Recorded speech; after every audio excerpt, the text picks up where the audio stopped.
بسم اللہ الرحمن الرحیم۔ وفات سے 3 روز قبل جبکہ حضور اکرم صلی اللہ علیہ وآلہ وسلم ام المؤمنین حضرت میمونہ رضی اللہ تعالیٰ عنہ کے گھر تشریف فرما تھے، ارشاد فرمایا کہ میری بیویوں کو جمع کرو۔ تمام ازواج مطہرات جمع ہو گئیں تو حضور اکرم صلی اللہ علیہ وآلہ وسلم نے دریافت فرمایا، کیا تم سب مجھے اجازت دیتی ہو کہ بیماری کے دن میں عائشہ کے ہاں گزار لوں؟ سب نے کہا، اے اللہ کے رسول، آپ کو اجازت ہے۔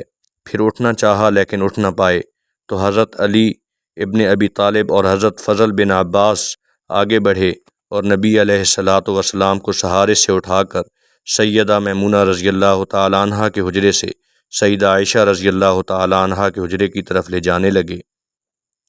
اس وقت صحابہ کرام رضوان اللہ علیہم اجمعین نے حضور اکرم صلی اللہ علیہ وآلہ وسلم کو اس بیماری اور کمزوری کے حال میں پہلی بار دیکھا تو گھبرا کر ایک دوسرے سے پوچھنے لگے، رسول اللہ کو کیا ہوا؟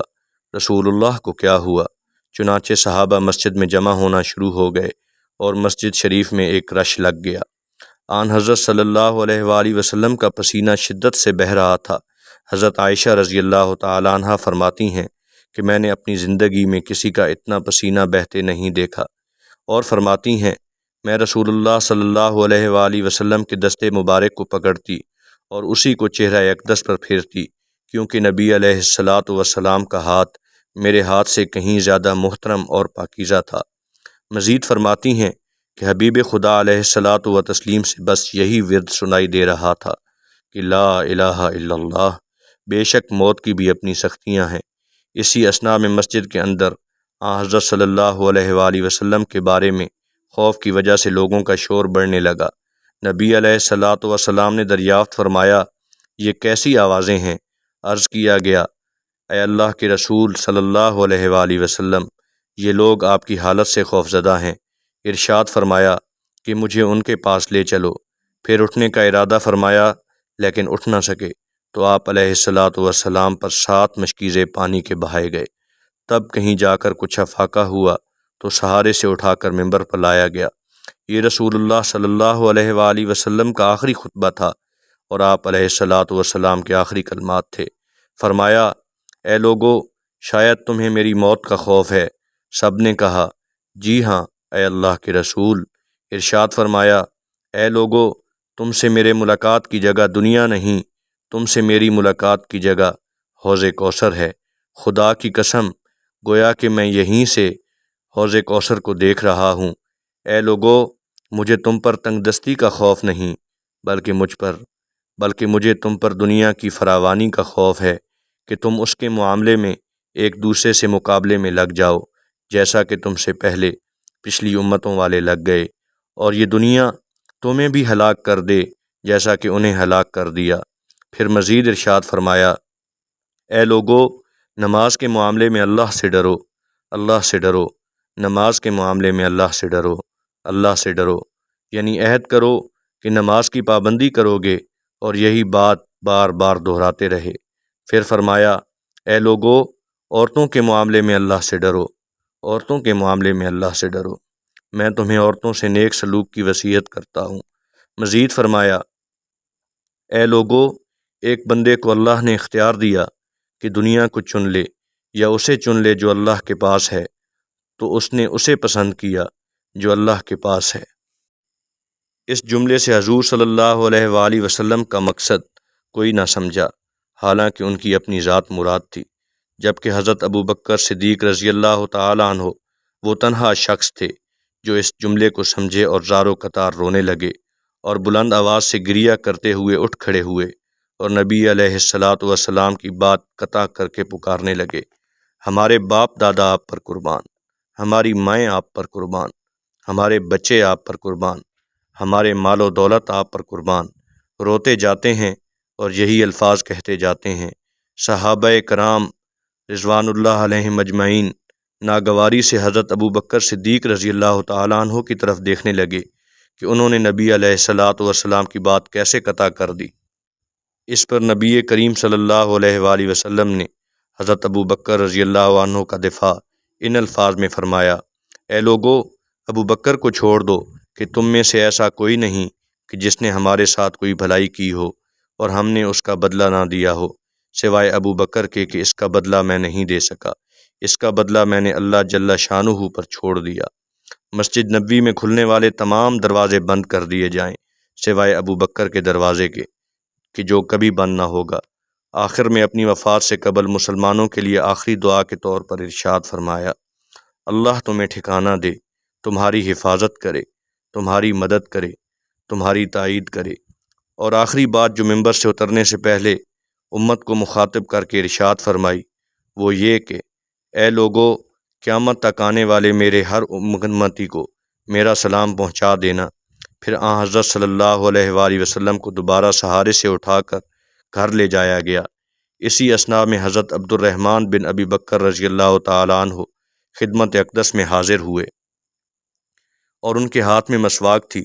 نبی اکرم صلی اللہ علیہ وآلہ وسلم مسواک کو دیکھنے لگے لیکن شدت مرض کی وجہ سے طلب نہ کر پائے، چنانچہ سیدہ عائشہ رضی اللہ تعالیٰ عنہ حضور اکرم صلی اللہ علیہ وآلہ وسلم کے دیکھنے سے سمجھ گئیں اور انہوں نے حضرت عبد الرحمن رضی اللہ تعالیٰ عنہ سے مسواک لے کر نبی کریم صلی اللہ علیہ وآلہ وسلم کے دہن مبارک میں رکھ دی، لیکن حضور صلی اللہ علیہ وآلہ وسلم اسے استعمال نہ کر پائے تو سیدہ عائشہ رضی اللہ تعالی عنہا نے حضور اکرم صلی اللہ علیہ وآلہ وسلم سے مسواک لے کر اپنے منہ سے نرم کی اور پھر حضور نبی اکرم صلی اللہ علیہ وآلہ وسلم کو لوٹا دی تاکہ دہن مبارک اس سے تر رہے۔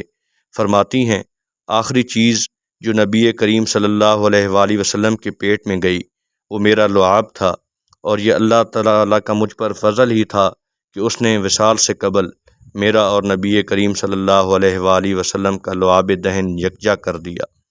ام المؤمنین حضرت عائشہ صدیقہ رضی اللہ تعالیٰ عنہ مزید ارشاد فرماتی ہیں پھر آپ صلی اللہ علیہ وآلہ وسلم کی بیٹی فاطمہ تشریف لائیں اور آتے ہی رو پڑیں کہ نبی کریم صلی اللہ علیہ وآلہ وسلم اٹھ نہ سکے، کیونکہ نبی کریم صلی اللہ علیہ وآلہ وسلم کا معمول تھا کہ جب بھی فاطمہ رضی اللہ تعالیٰ عنہ تشریف لاتیں تو حضور اکرم صلی اللہ علیہ وآلہ وسلم ان کے ماتھے پر بوسہ دیتے تھے۔ حضور صلی اللہ علیہ وآلہ وسلم نے فرمایا اے فاطمہ قریب آ جاؤ۔ پھر حضور صلی اللہ علیہ وآلہ وسلم نے ان کے کان میں کوئی بات کہی تو حضرت فاطمہ رضی اللہ تعالیٰ عنہ اور زیادہ رونے لگیں۔ انہیں اس طرح روتا دیکھ کر حضور صلی اللہ علیہ وآلہ وسلم نے پھر فرمایا اے فاطمہ قریب آؤ۔ دوبارہ ان کے کان میں کوئی بات ارشاد فرمائی تو وہ خوش ہونے لگیں۔ حضور اکرم صلی اللہ علیہ وآلہ وسلم کے وصال کے بعد میں نے سیدہ فاطمہ رضی اللہ تعالیٰ عنہ سے پوچھا تھا کہ وہ کیا بات تھی جس پر روئیں اور پھر خوشی کا اظہار کیا تھا۔ سیدہ فاطمہ رضی اللہ تعالیٰ عنہ کہنے لگیں کہ پہلی بار جب میں قریب ہوئی تو فرمایا فاطمہ میں آج رات اس دنیا سے کوچ کرنے والا ہوں، جس پر میں رو دی۔ جب انہوں نے مجھے بے تحاشا روتے دیکھا تو فرمانے لگے فاطمہ میرے اہل خانہ میں سب سے پہلے تم مجھ سے آ ملو گی، جس پر میں خوش ہو گئی۔ سیدہ عائشہ رضی اللہ تعالیٰ عنہ فرماتی ہیں پھر آن حضرت صلی اللہ علیہ وآلہ وسلم نے سب کو گھر سے باہر جانے کا حکم دے کر مجھے فرمایا عائشہ میرے قریب آ جاؤ۔ آن حضرت صلی اللہ علیہ وآلہ وسلم اپنی زوجہ مطہرہ کے سینے پر ٹیک لگائے اور ہاتھ آسمان کی طرف بلند کر کے فرمانے لگے مجھے وہ اعلیٰ و عمدہ رفاقت پسند ہے، میں اللہ کی انبیاء، صدیقین، شہداء اور صالحین کی رفاقت کو اختیار کرتا ہوں۔ صدیقہ عائشہ فرماتی ہیں میں سمجھ گئی کہ انہوں نے آخرت کو چن لیا ہے۔ جبرائیل علیہ السلام خدمت اقدس میں حاضر ہو کر گویا ہوئے یا رسول اللہ، ملک الموت دروازے پر کھڑے شرف باریابی چاہتے ہیں۔ آپ صلی اللہ علیہ وآلہ وسلم سے پہلے انہوں نے کسی سے اجازت نہیں مانگی۔ آپ صلی اللہ علیہ وآلہ وسلم نے فرمایا جبرائیل اسے آنے دو۔ ملک الموت نبی صلی اللہ علیہ وآلہ وسلم کے گھر میں داخل ہوئے اور کہا السلام علیکم یا رسول اللہ، مجھے اللہ نے آپ کی چاہت جاننے کے لیے بھیجا ہے کہ آپ دنیا میں ہی رہنا چاہتے ہیں یا اللہ سبحانہ و تعالیٰ کے پاس جانا پسند کرتے ہیں۔ فرمایا مجھے اعلیٰ و عمدہ رفاقت پسند ہے، مجھے اعلیٰ و عمدہ رفاقت پسند ہے۔ ملک الموت حضرت صلی اللہ علیہ وآلہ وسلم کے سرہانے کھڑے ہوئے اور کہنے لگے اے پاکیزہ روح، اے محمد صلی اللہ علیہ وآلہ وسلم کی روح اللہ کی رضا و خوشنودی کی طرف روانہ ہو، راضی ہو جانے والے پروردگار کی طرف جو غضبناک نہیں۔ سیدہ عائشہ رضی اللہ تعالی عنہا فرماتی ہیں، پھر نبی کریم صلی اللہ علیہ وآلہ وسلم کے ہاتھ نیچے آن رہے اور سر مبارک میرے سینے پر بھاری ہونے لگا۔ میں سمجھ گئی کہ حضرت صلی اللہ علیہ وآلہ وسلم کا وصال ہو گیا۔ مجھے اور تو کچھ سمجھ نہیں آیا، سو میں اپنے حجرے سے نکلی اور مسجد کی طرف کا دروازہ کھول کر کہا، رسول اللہ کا وصال ہو گیا، رسول اللہ کا وصال ہو گیا۔ مسجد آہوں اور نالوں سے گونجنے لگی۔ ادھر علی کرم اللہ وجہہ جہاں کھڑے تھے وہیں بیٹھ گئے، پھر ہلنے کی طاقت تک نہ رہی۔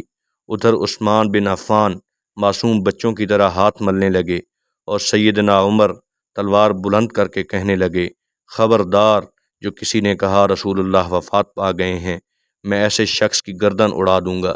میرے آقا تو اللہ تعالیٰ سے ملاقات کرنے گئے ہیں، جیسے موسیٰ علیہ السلام اپنے رب سے ملاقات کو گئے تھے۔ وہ لوٹ آئیں گے، بہت جلد لوٹ آئیں گے۔ اب جو وفات کی خبر اڑائے گا میں اسے قتل کر ڈالوں گا۔ اس موقع پر سب سے زیادہ ضبط، برداشت اور صبر کرنے والی شخصیت سیدنا ابو بکر صدیق رضی اللہ عنہ کی تھی۔ آپ حجرہ نبی میں داخل ہوئے، رحمت دو عالم صلی اللہ علیہ وآلہ وسلم کے سینہ مبارک پر سر رکھ کر رو دیے، کہہ رہے تھے، ہائے میرا مخلص ساتھی، ہائے میرا پیارا دوست، ہائے میرا محبوب، ہائے میرا نبی۔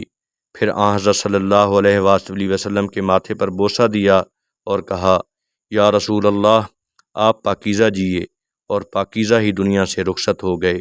سیدنا ابو بکر باہر آئے اور خطبہ دیا، جو شخص محمد صلی اللہ علیہ وآلہ وسلم کی عبادت کرتا رہا، سن رکھے حضرت صلی اللہ علیہ وآلہ وسلم کا وصال ہو گیا، اور جو اللہ کی عبادت کرتا ہے وہ جان لے کہ اللہ تعالی شانہ کی ذات ہمیشہ زندگی والی ہے، جسے موت نہیں۔ سیدنا عمر رضی اللہ تعالیٰ عنہ کے ہاتھ سے تلوار گر گئی۔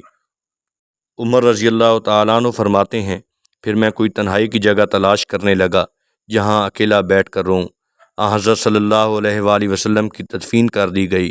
سیدہ فاطمہ رضی اللہ تعالیٰ عنہ فرماتی ہیں، تم نے کیسے گوارا کر لیا کہ نبی کریم صلی اللہ علیہ وآلہ وسلم کے چہرہ انور پر مٹی ڈالو؟ پھر کہنے لگیں، ہائے میرے پیارے بابا جان کہ اپنے رب کے بلاوے پر چل دیے، ہائے میرے پیارے ابا جان جنت الفردوس میں اپنے ٹھکانے کو پہنچ گئے، ہائے میرے پیارے بابا جان کہ ہم جبرائیل کو ان کے آنے کی خبر دیتے ہیں۔ اللہم صلی علی محمد کما تحب و ترضی۔